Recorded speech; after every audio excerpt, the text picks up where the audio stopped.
May congenital hydrocephalus, cerebral palsy, at ipinanganak na walang nakikita ang mga mata. Siya si Baby Ann Moreno, 1 taon at 7 buwang gulang, na nagtataglay ng iba't ibang karamdaman. Nailuwal man ang inang nagmamahal, ay tila nananatili sa sinapupunan dahil hanggang ngayon Tulog po. ay di nakikita ang mundong ginagalawan. Nagtulog eh. Kilala mo ako. Isang masugid na follower, isang masigasing na supporter, Mga kababayan, ito po. laman subalit na ito ng kailanman ay di comment nagparamdam section. Bisitahin upang niyo sila ay yung matulungan. account. Para Bagkos ay sila ang naging dahilan Share upang ang suliranin ng iba ay malunasan. Ate, bakit sa kabila ng ganyang kalagayan ni Ann, bakit mas pinipili mong ilapit sa akin yung iba kaysa dun sa sarili Kasi mo? po sir, tulad nung kay Tricia nangyari, diga po, nakakaawa po yung batang yun. Di man lang po ako nakasilip. Marami pang misyon ng ating haharapin. Marami pang mga kababayan natin ang nangangailangan ng ating tulong at pangunawa. Ituring po sana ninyong ang pag-share ng video na ito ay tulong nyo para sa ating mga kababayan. Ano po bang pangalan ni baby? Ano po? Baby Ann, Babae. Kapit lang. Baby.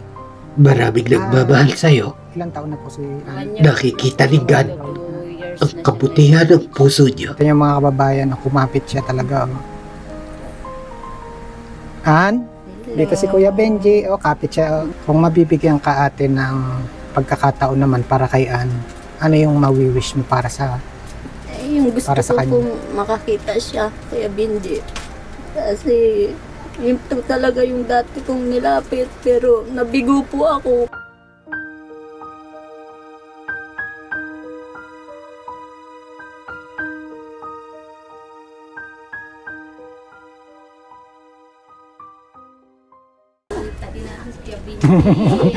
Hello!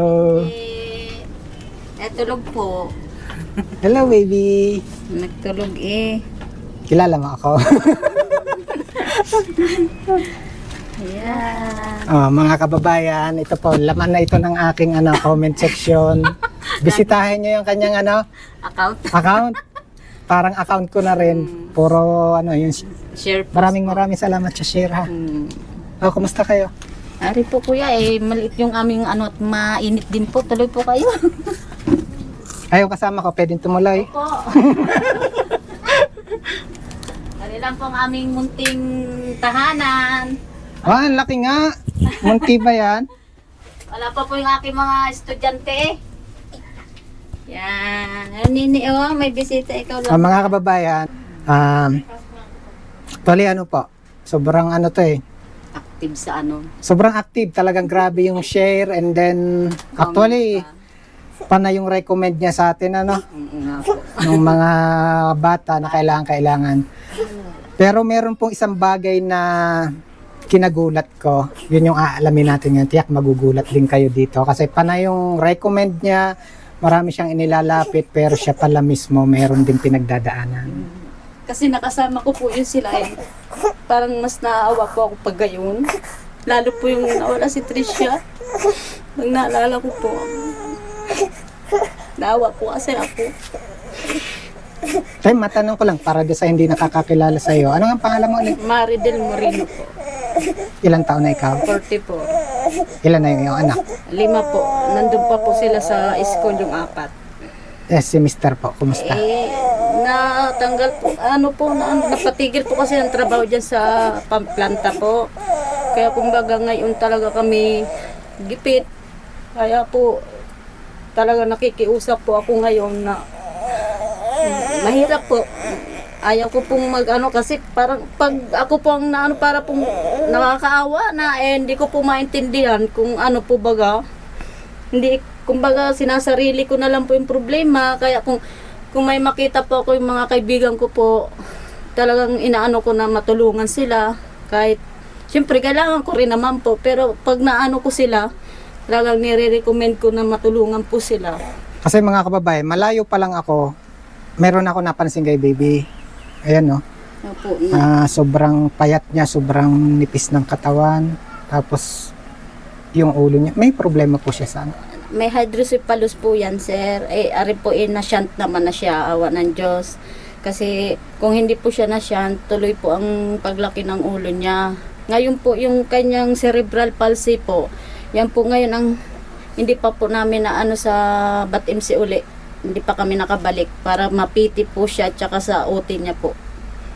Yung occupational therapy po, tsaka physical therapy. Ano po eksakto yung kompletong karamdaman ni baby? Yung blindness din po. Hindi po siya nakakakita. Hello, baby. Gayaan lang po siya. As in, totaling wala talaga. Wala po. Tapos yung, dahil marami na rin po akong nilapitan para lang po maano yung kanyang mata, hanggang sa nakapos na rin po kami sa budget kasi siyempre hindi naman po natin pwede obligahin yung mga ibang charity tumutulong sa kanya na laging gayon lalapit. Naghihintay lang din po kami na maswerte ang mapili. Kaya gayon.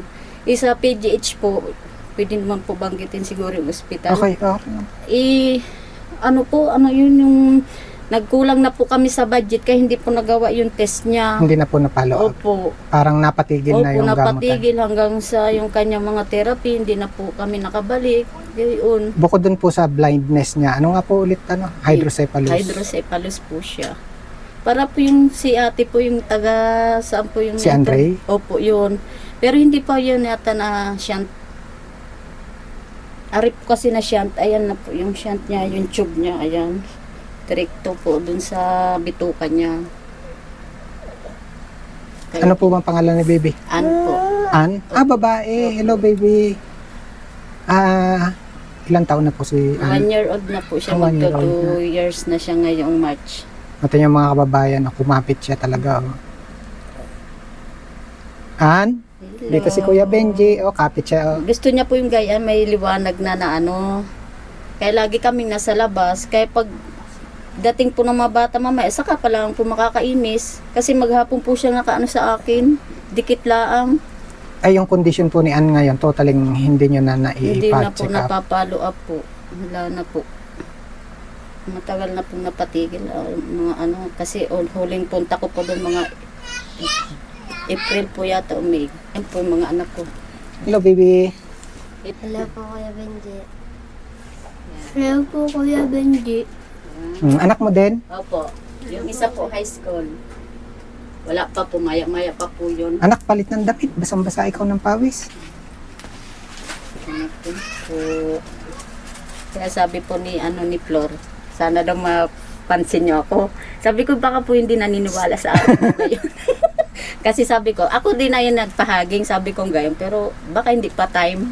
Ate, bakit sa kabila ng ganyang kalagayan ni Ann, bakit mas pinipili mong ilapit sa akin yung iba kaysa dun sa sarili Kasi mo? po sir, tulad nung kay Tricia nangyari, diga po, nakasama ko naman po talaga siya, kita ko, tapos yung nga po nag-chat yung kanyang ina na baka naman po may alam akong ano. Kayo lang po naman yung naisip kong makakatulong. Siyempre, pag-share po sa mga video, meron pong mga mabubuting kalooban na nakakapansin. Yun po yung naisip ko na matutulungan siya, yung way na yun po. Pero ba't mas inisip mo Inisip sila ko, kaysa dun sa... kasi kumbaga sa akin, hindi ko naman po sinasabing hindi naman grabe yung kalagayan ng aking anak. Kumbaga yun yung una pong kailangan bigyan ng tulong, gayon po. Kaya nung kanyang nag-post po siya, tapos shinare ko, pasalamat po talaga ako yung napansin. Kasi nakakaawa po yung batang yun. Hindi man lang po ako nakasilip. Kasi yung huling kita po namin sa BAT-MC, sabi niya, kasi hindi ko po siya napansin kasi nasa off-top po kami. Sabi niya doon sa mama niya, Mama, si ano? Sabi niya gayon, tinuturo po kami. Tapos lumapit naman siya dahil may kausap rin po akong pasyente. Sabi niya, uy, hello Ann. Yun lang po. Kaya po na talagang ano ko yung bata na gayon po ang kalagayan niya. Kaya sabi ko, sana maraming tumulong. Kaya pasalamat din talaga yung ina. Pero sabi ko, hindi man ako nahingi ng yung kapalit ba. Basta masaya kung ako'y nakatulong din sa kapwa ko. Ngayon personal ko nakita si nakita ko yung pangangailangan niya. Kung mabibigyan ka ate ng pagkakataon naman para kay Ann, ano yung mawi-wish mo para sa Yung gusto Para sa ko kanya. pong makakita siya, Kuya Benji. Kasi yun to talaga yung dati kong nilapit. Pero nabigo po ako kasi paulit-ulit mo kami pinaluwas ng Maynila. Hindi naman po yung kanyang test po sa mata kasi wala po dito sa ospital natin. Yun po yung masakit sa kalooban ko na hindi po nagawa yung test po para sa mata niya. Kasi may bayad po yun, tas namamasahe po kami. Kaya hindi na po kayang i-provide po yung gayong kalaking halaga. Kaya sana po may makatulong. Alam ko pong marami kayong mga taga-subaybay na mabusilak po ang kalooban na kayang magbigay ng tulong. Hindi naman po ganun kalaking halaga, pero pag yun po yung pinagsama-sama, malaking tulong na po yun.